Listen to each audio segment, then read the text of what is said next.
Boker Tov mes amis, Shabbat Shalom Vorach. On est déjà à Parashat Noach. On n'a pas eu le temps de se préparer à Bereshit, qu'on est déjà à Noach. Ouais. Et tous les ans c'est pareil. Ouais. Bereshit, on n'a même pas le temps de la regarder, même pas de la... On la lit, alors que tout est écrit dans Bereshit. On pourrait rester dans Bereshit jusqu'à du but de la création, jusqu'à la fin de la création, on n'aurait même pas commencé encore Bereshit. Mais c'est la vie, elle est comme ça la vie. Après Bereshit, en 3 ans exact, il a fait. On aurait un peu plus de temps. En tout cas, à Parashat Noach. Parashat Noach, alors je sais qu'il y a beaucoup de... D'abord, il y a plein d'enseignements. Beaucoup d'enseignements Parashat Noach. Amen. Il y a ce qui est partout, voilà ce que tout le monde a ramené, ce que tout le monde a entendu. Hamas. Bon, magnifique, super, chacun fait ce qu'il veut. En tout cas, il y a peut-être une Nekuda qui est hyper importante dans la Parasha Behemet, qui est tellement d'actualité, à part Hamas. Parce que ça nous apporte pas grand-chose en vérité. D'essayer de voir l'avenir, ou de voir le passé, ou de voir ce qui serait passé, ou de voir ce qui se passera, Ça c'est Béad Hashem. Ce qui se passera, ça dépend que de nous en vérité. Donc c'est tout. Et ça dépend de quoi? Parashat Noach. Donc il y a écrit que lorsqu'Akadosh voulait vu que le monde s'est dépravé, pas seulement le monde s'est dépravé, il y a écrit que les hommes, Bamash, ont commencé à avoir des mœurs à l'inverse de la nature. Et à partir du moment où on sait que l'homme, il est lié à la nature. Parce que la nature, elle est... Alors attention, je dis ça au deuxième degré, mais la nature est à la botte de l'homme. La nature est à la botte de l'homme. Dieu a créé la nature, Dieu a créé le monde pour l'homme. Bereshit bara Elokim. Et donc il y a un lien étroit entre l'homme et la nature. Comme il dit le Nefesh HaChaim, Reb Chaim Volozhin, il nous dit que lorsque l'homme, même le Ramchal, il dit ça dans Messiat Yesharim, K'Adam mit'aleh, lorsque l'homme s'élève spirituellement dans ses mœurs, dans sa façon d'être, dans sa façon d'agir, dans la construction du monde et de son monde, donc lorsque l'homme il est spirituellement positif, alors lorsque l'homme s'élève, il élève le monde avec lui. Et si Chas v'Shalom à l'inverse, l'homme arrive à des bassesses, à des perversions, à des petitesses d'esprit et de mœurs, alors non seulement c'est lui qui tombe, mais il fait tomber le monde avec lui. Donc on voit le lien étroit entre l'homme et l'humain et le monde. Donc en vérité, le déluge, c'est pas Dieu qui l'a amené. C'est que Dieu, lorsqu'il a créé le monde, il a lié le monde à l'homme. C'est tout. D'accord? C'est une conséquence des actes de l'homme et de l'humanité. On a habitué à Dieu, il a amené le déluge. Oui, rien ne se fait sans la volonté de Dieu. Rien ne se fait sans la force de Dieu. Mais qui Béhémet a amené le déluge sur la terre? C'est l'homme. C'est pas Dieu. Puisque Dieu, à la base, quand il a créé l'homme, il a créé le monde pour l'homme. Et que l'homme utilise le monde matériel, le monde que Dieu l'a créé, à bon escient, pour se réaliser, pour devenir, pour construire. Et donc, en vérité, c'est l'homme qui a détruit le monde. Donc ça, il faut très bien comprendre la relation intime qu'il y a entre l'homme et le monde. Et d'ailleurs, jusqu'à aujourd'hui, on ne voit pas autour de nous... Alors ils vont dire, ouais, ça c'est... Non, Khabi, tu vois pas autour de nous les catastrophes naturelles qu'on n'a jamais entendues. Moi, je sais pas, quand j'étais petit, j'entendais pas des trucs comme ça. Il y a eu, pas essayer de la rapprocher, et pas avec une telle intensité. D'accord? C'est des îles qui ont été complètement ravagées. Il n'y a plus rien. Des îles qui ont été détruites entièrement. À Hawaï, là-bas. Que ce soit en Grèce, que ce soit au Canada, les shitfonotes. Avant, les inondations qu'il y avait. Il y avait des inondations. Bon, mais ça va, ça arrive à la cave, d'accord, dans le salon, il y avait un mètre. Mais là, c'est des villages entiers qui sont rasés par des torrents de boue. En France? Jamais il y a eu truc pareil. Ils disent que c'est le réchauffement climatique. Oui, réchauffement de ma grand-mère aussi. D'accord? Tu comprends ce que ça veut dire? Ça, c'est Goy. Voilà, on explique tout et puis Alpiteva. Lorsque Abaye, il était vignoble. Et lorsque tout son vin, il a tourné au vinaigre. Alors qu'est-ce que tu vas dire? Tu vas appeler le spécialiste du vin, il va vérifier ma cave, peut-être que la température elle n'était pas bonne, peut-être qu'il y a eu des chaïdakim, des bactéries qui sont venues, ils ont bouffé mon raisin, et ça fait que mon raisin et mon vin il a tourné au vinaigre. Hein? Ben non, les chachamim, la Torah elle t'apprend. Il est parti voir les chachamim. Les chachamim, ils connaissent quelque chose, c'est ces barbus là, ils connaissent quelque chose, ces barbus, entre nous. On va avoir un spécialiste de vigneron, je sais pas moi. Non, il est parti voir les chachamim. Et il leur a dit, dis-moi, comment c'est possible que mon vin il a tourné au vinaigre? Qu'est-ce qu'il aurait pu lui répondre? Ben, va voir un spécialiste, qu'est-ce que tu veux chez nous? Ils ont dit, Mama, c'est ça. Qu'est-ce que tu as fait de tordu il n'y a pas longtemps? À Bayer, il va dire, Moi, chas v'shalom, tu me... Oh, vous savez que vous parlez, les gars, quand même. Faut un peu, oh, doucement. Il a dit, non. Qu'est-ce qu'il y a? Il a dit, il y a un truc, mais bon, là, j'étais dans mon droit. J'avais un métayer sur mon terrain, et je le paye tous les mois. Mais j'ai remarqué qu'il me volait. Ça, il prenait sur le terrain, et il me prenait plus, et il me volait sur le terrain. Et ce qu'il prenait, c'est encore plus que la paye que je lui devais. Donc à la fin du mois, il est venu, il m'a dit, tu me donnes ma paye, je lui ai dit, va te faire voir, toi et ton machin, tu m'as volé déjà sur le terrain, j'ai pas besoin de te donner. Ils lui ont dit, sache que l'odeur du vol, il est même après celui qui vole du voleur. Celui qui vole au voleur, il a même lui aussi l'odeur du vol. Et voilà, c'est pour ça que ça t'est arrivé ce qui t'est arrivé. Tov, il a réparé ce qu'il a réparé, il a payé le métayer, après c'est le Cheshbon Hashem, et il a écrit, il m'a dit que soit son vin, le vinaigre redevenu du vin, soit il y en a qui disent que le prix du vinaigre, il a dépassé le prix du vin, il a fait une fortune. Ah bah tout ça pourquoi? Tout ça pour dire... Comment? Tu me soupçonnes. Exactement. Et toi tu serais Kadosh Baruch Hu? Je t'envoie ça pour Exactement. Il a fait. Exactement. Et donc ça c'est le problème. Le problème c'est que nous on veut tout expliquer Alpi Teva, selon la nature. Géopolitique, on va essayer d'expliquer.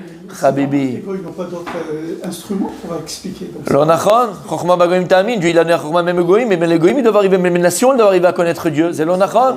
On se. Ils ont ce qu'ils ont pour expliquer la science. Nachon, ils ont les Yashrut. Hachem a écrit Baret Adam Yachar. Il y a cette Yashrut. Simplement, ils utilisent après cette intelligence que Dieu il a donnée pour se pervertir, pour dire que l'homme descend du singe, pour dire que l'homme machin, pour dire qu'au Yasem a dit c'est l'onachon, on est tous égaux devant la croyance en Dieu. Tous égaux. Ils ont eu Bilam, ils ont eu à chaque fois, tous égaux. Même les nations. Petit, parenthèse qu'on ferme. En tout cas, qu'est-ce qu'on voit de la monde sadique? C'est qu'en Israël, un juif se doit de réfléchir comme un Yehudi, comme un juif. Et un Yehudi, il a compris que s'il y a une cause, s'il y a une conséquence, c'est forcément qu'il y a une cause. Et la cause, elle n'est pas, entre guillemets, naturelle. Oui, elle se voit dans la nature, mais la cause, elle est forcément spirituelle. Forcément spirituelle. Est-ce que c'est clair? C'est clair. Donc, en vérité, lorsque Noach, Dieu va lui dire, regarde, j'ai vu que le monde il s'est perverti. Et donc, ce que je disais, quand tu vois aujourd'hui tout ce qui se passe, et les dérèglements climatiques qu'on voit, et les assonotes, à Théma, on appelle ça, les catastrophes naturelles que l'on voit, tu comprends? On est au Dor Maboul, Habibi. Il se pervertissait. L'homme, il avait avec un homme. L'homme, il avait avec la girafe elle avait avec le koala. Le koala, il avait avec la fourmi. Et la fourmi, il avait avec le zèbre. Comment c'est possible? Je ne sais pas comment ils faisaient, mais ils se débrouillaient. Ils se débrouillaient. D'accord? Ils se débrouillaient. Surtout pas d'image, mon Francis. Mon Francis, pas d'image. Pas d'image, mon Francis. Pas d'image. D'accord? T'as compris ce que ça veut dire? Ad Kedekar, que l'humain, les hommes, l'humanité s'est pervertie. Les animaux sont pervertis. Et la terre, elle s'est pervertie. Quand tu plantais un chou, il sortait une tomate. Quand tu plantais une tomate, il sortait un machin. Là, mais la terre, comme il y a écrit, la terre, elle s'est remplie Hamas, elle s'est remplie de Hamas. Et c'est quoi le Hamas? C'est le vol. C'est le vol. C'est le gezel. C'est avec violence, exemple. Gezel avec violence. Donc, qu'est-ce qu'on voit d'ici? Rien n'a changé. Et aujourd'hui, c'est ce qu'on essaye de faire. On veut essayer de rendre naturel et normal la normale. Plus que la folie même. On va t'expliquer aux enfants de 5 ans comment il faut pénétrer une femme. D'accord? Dans les livres d'école, soit en Suisse ou en France, d'accord, ça a fait un tollé parce qu'il y a des gens un peu normaux, encore qui ont un peu un esprit un petit peu normal. Mais qu'est-ce que vous expliquez ça à des enfants de 5 ans? On explique à des enfants de 5 ans comment se masturber, comment se faire du bon, comment se faire du bien, comment pénétrer une femme, comment... 5 ans! T'entends ce que je te dis? Et on leur explique aussi que s'il ne se sent pas bien dans son corps d'homme, tu peux devenir une femme. Si toi, tu n'es pas bien dans ton corps de petite fille, tu deviens un garçon. Et ça, c'est dans les écoles. Et ça, c'est ce qu'on fait en Israël. Et ce qu'on a commencé à faire en Israël. Zabaraya, on est devenu fou. On marche sur la tête. Même pas sur... À le veille qu'on marche sur la tête. On marche même plus sur quoi? Je ne sais plus sur quoi on marche. Le monde est devenu fou. C'est le déluge, Rabébi. C'est le déluge. C'est clair? C'est clair. Le point que je vais voir avec vous aujourd'hui dans la paracha, c'est pas celui-là. Bon, c'est pas grave, on l'a dit quand même. D'accord, c'est pas celui-là. Lorsqu'un jour il dit à Noach que j'ai vu le monde qui s'est perverti, le monde qui s'est machin, et que je vais amener le déluge dans le monde, j'ai détruit le monde. On aurait pu penser que vous le savez tous, on a pu penser que voilà, Akadosh lui a dit, regarde, demain matin, il te reste une semaine, prépare le machin. On sait que c'est Alpinès. La Teva qu'il a construit noir, c'est Alpinès. Et les animaux, tous les animaux de la terre qu'elle a pu contenir, c'est Alpinès. On le verra pendant Shabbat. Ah, c'est un S, c'est impossible. En tout cas, que je vous dis, c'est un S. Regarde, tu veux que le monde y soit détruit. Tu dis, regarde, dans 2 jours, dans 3 jours, dis à Noir, non, Noir il était tzaddik, ok. Dans 2-3 jours, ou demain matin, je détruis le monde. Tu as besoin d'attendre. Ça s'est pas fait du jour au lendemain. Combien de temps je vous l'ai attendu 120 ans. Mais pourquoi? Pour que les autres fassent tout. Il a fait, écoute bien, C'est le temps de faire tout. 120 ans. Et il dit le Midrash, et il dit le Midrash, pourquoi Kadosh Borou il a mis 120 ans pour amener le déluge? C'est un klal. C'est un klal. Akadosh Borou eno rotze bemot haracha. Dieu ne veut pas la mort du rachat. Et là, cher Zor Bitchouva, lorsque le Beth Amikdash il a été détruit, on a eu des prophètes qui sont venus prévenir le peuple juif que les temples à Jérusalem il a été détruit, le Beth Amikdash a été détruit. Un de ceux-là, on connaît, c'est les lamentations de Jérémie. Irmiyahu Hanavi. Irmiyahu Hanavi, il a prophétisé de la destruction du temple 90 ans, 100 ans avant sa destruction. Pourquoi Kadosh il a envoyé ce prophète 90 ans ou 100 ans avant sa destruction? Lama. Une seule chose. Pas du tout. Pour faire tchouva, il a fait pour qu'il fasse tchouva. C'est-à-dire que lorsque Kadosh Borou, malheureusement, il y a une zéra qui doit descendre, parce que nous on est responsables, parce que nous-mêmes on s'est mis dans cette situation-là. Dieu il veut pas que le mal sorte. Hachem il veut pas qu'il y ait de mal. Kiloukoulotov, il est entièrement bon. Akadosh il veut pas la mort du rachat. Akadosh Borou, il veut nous prévenir, il veut qu'on fasse teshuva. Il a envoyé qui? Yona à Ninvé, pour prévenir que Akadosh Borou, si vous ne faites pas teshuva, il n'y a pas de repentir, la ville de Ninvé, elle sera détruite. Ils ont écouté, ils ont fait teshuva, c'est fini, Xéra il est enlevé. Donc il y a un klal. Et on a Asara Betevet. Et on a 17 Tammuz. Et après on a Tisha B'Av. Même Tisha B'Av, on a Asara Betevet. On te dit mais pourquoi c'est tellement important? De toute façon, finalement, il a été détruit le temple. Donc c'est idiot de faire le Ditevet. C'est quoi le Ditevet? C'est le début du siège de Jérusalem. C'est quoi le 17 Tammuz? C'est la brèche dans les murailles. Bon, de toute façon, on connaît l'histoire, on a vu le film. Hein, d'accord? On le vit encore jusqu'à aujourd'hui, 2000 ans d'exil. Il a été détruit le temple. Donc moi j'aurais fait uniquement quoi? La conséquence. D'accord? C'est quoi? La destruction du temple, le Tisha B'Av. C'est comme si je donne un exemple. Il y a un type, il a une bijouterie. D'accord? Et il s'est fait dévaliser sa bijouterie. Bijouterie dévalisée. La police elle vient, ils ont fait une enquête. Ils disent, tu sais, une semaine avant, il y avait une voiture avec des cambrioleurs. Ils ont tourné autour de ta bijouterie. Ils ont regardé tes horaires, tes machins, tes trucs et tout. Ils décrètent. Ils pleurent. Ils pleurent sur ce jour où ils sont venus en voiture, machin et tout ça. Il s'est rappelé. Il est fou celui-là. Bon, ça c'est comment ça s'est passé. Mais c'est quoi le plus grave? C'est quoi le plus grave? C'est le cambriolage lui-même. Il dit bon, mais tu sais, avant d'arriver, ils ont déjà essayé 2 jours avant de rentrer dans ta bijouterie. Ils n'ont pas réussi 2 jours avant. Et là, il engère ses habits, il déchire, il se met à pleurer. Je dis mais c'est un fou ce mec. C'est un taré en vérité. Il dit ben voilà, ils t'ont pris 500 000 euros, ils t'ont machin. Et là encore il replace. Une semaine avant. Aïe, t'as compris pourquoi? En vérité, j'avais du temps pour me préparer à ça. Et c'est ça le problème. Pourquoi on fait Asara Betevet? Parce que Kadosh Borou, il n'avait pas encore, même si on était malheureusement dans la mauvaise direction et que on était presque. Hachem il attend qu'il fasse teshuva. On avait encore le temps de faire teshuva. Mais qu'est-ce qu'on a dit? Ça va aller. On n'aime pas écouter les reproches. On va écouter les reproches. Voilà, il a mis la rasra. T'inquiète pas, tout ira bien. On a le Beth Amikdash, on a la meilleure armée du monde. C'était des Giboré Israël. Personne. Quand le Beth Amikdash a été détruit, on a vu dans Miglat Techa. Dans le Miglat Techa, il y a écrit Velo eminu kol malche eretz. Ils n'ont pas cru tous les rois de la terre. Ils n'ont pas cru. Ils ont dit c'est une fake news. C'est pas possible que le Beth Amikdash ait été détruit. Nous, on a été à Sukkot, on était là-bas. On a vu la splendeur de Dieu, on a vu le machin. Ils savaient que c'était impossible. Et c'est ce qu'on se disait. Ça arrivera jamais. Comme en 39-45. Combien de juifs ont été assez intelligents pour partir avant en Amérique ou en machin, truc, se barrer? Combien? Je vous ai raconté cette histoire. C'est pas une histoire. Il y avait sur Arte, il y a longtemps, ils avaient fait une émission. Une émission, ouais. C'était hyper intéressant sur des lettres qui avaient été écrites de 1933 à 1939, d'accord, par des Allemands, par des machins, à Hitler. Les gens, ils écrivaient à Hitler. C'est le chancelier d'Allemagne, c'est le chef d'Allemagne. Et à un moment donné, ils ont une lettre d'un juif en 1935, en 1936, d'un juif qui a écrit à Hitler. Mais il faut voir cette lettre, tu ne peux pas t'imaginer. Il faut voir, ils lisent la lettre, il faut voir la lettre, qu'est-ce qu'il écrit dans cette lettre. Et il dit, toi, chef d'Allemagne, mon chef, mon machin, tout ça, j'étais lieutenant ou caporal ou je sais pas quoi dans la Première Guerre mondiale, je me suis battu pour mon pays, je me suis battu pour l'Allemagne, et je peux pas croire une seconde ce qu'on dit, par rapport aux juifs et pas machin, je suis un juif mais je suis d'abord allemand, et je suis loyal pour toi et pour mon pays, et je sais que tu feras rien contre mon peuple et quoi contre ma religion. Faut voir ce qu'il écrit le gars, il croyait en Hitler. Il croyait pas en l'Allemagne, il croyait en Hitler. Tu comprends? Ça arrivera jamais. On a vu où ça arrivait dans les camps, dans les chambres à gaz, mon sadique. Donc l'histoire c'est toujours la même. Et Akadosh Baruch Hu, en vérité, 120 ans, il a donné à Noir. Mais c'est un miracle. Fais le tchic-tchac. Non, tu vas le construire. Ils vont te demander pourquoi tu construis.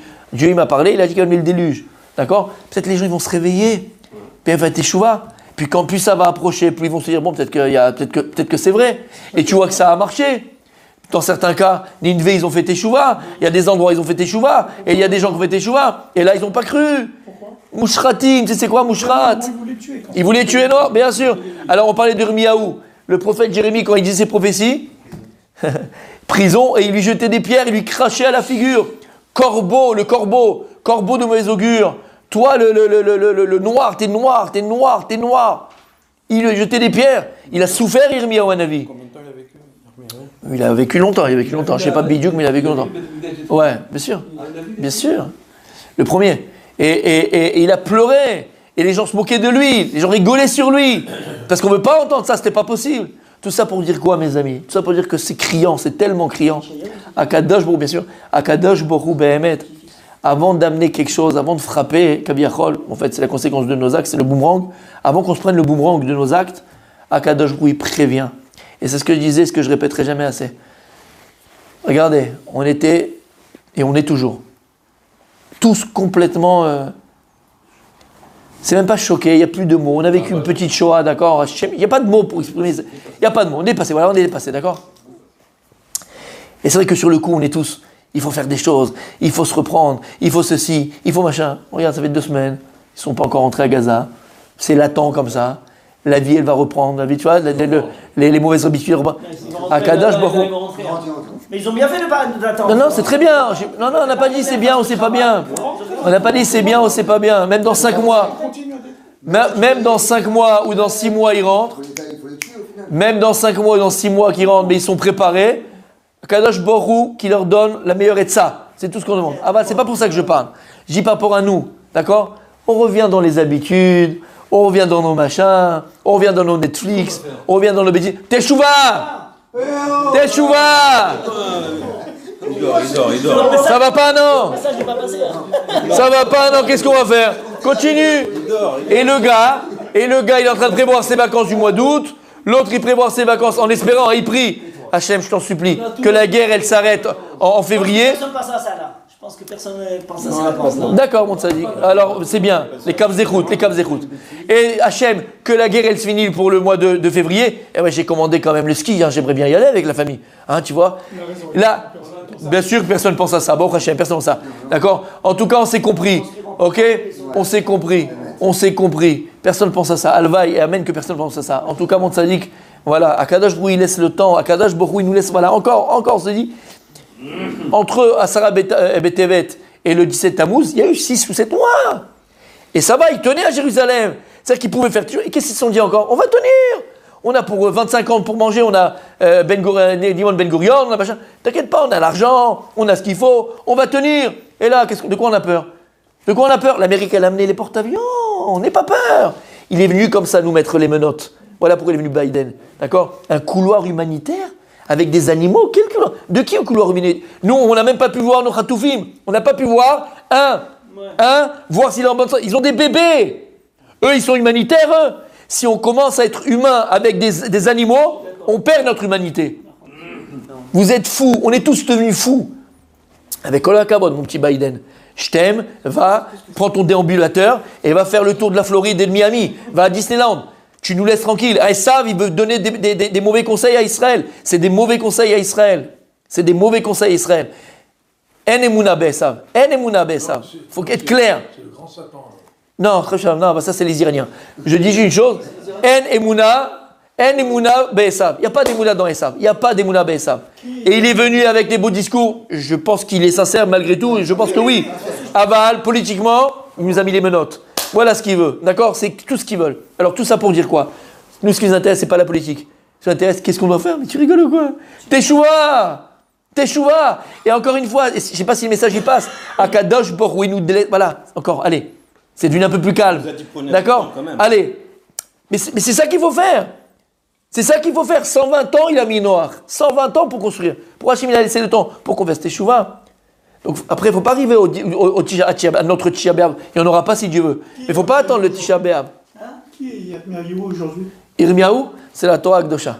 Ce que je viens de te dire, c'est pas de moi ce que je te dis. Tous les exemples qu'on a vus, c'était des Navi, des... Voilà, ben voilà, ils sont là. Ils sont là, mon tzaddik.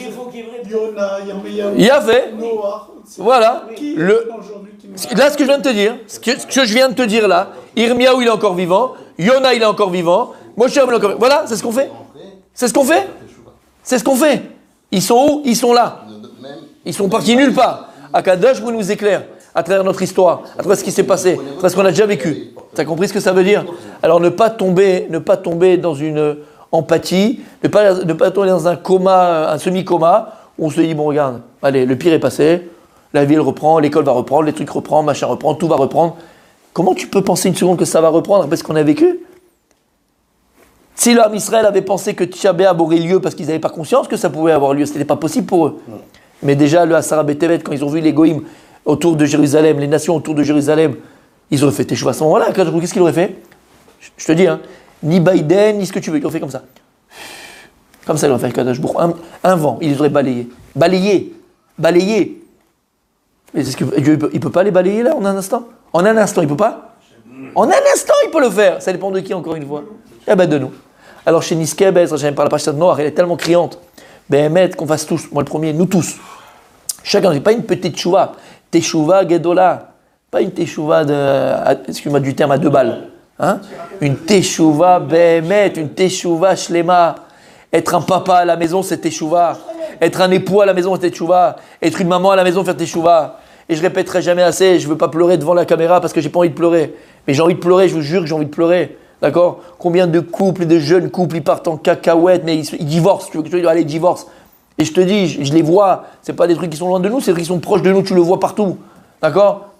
Tu vois, la maman, elle est toute la journée sur le portable, le papa, il est sur le portable, l'enfant, les enfants, ils sont comme ça, jetés à eux-mêmes, et eux-mêmes, on leur met des trucs à la télévision, machin.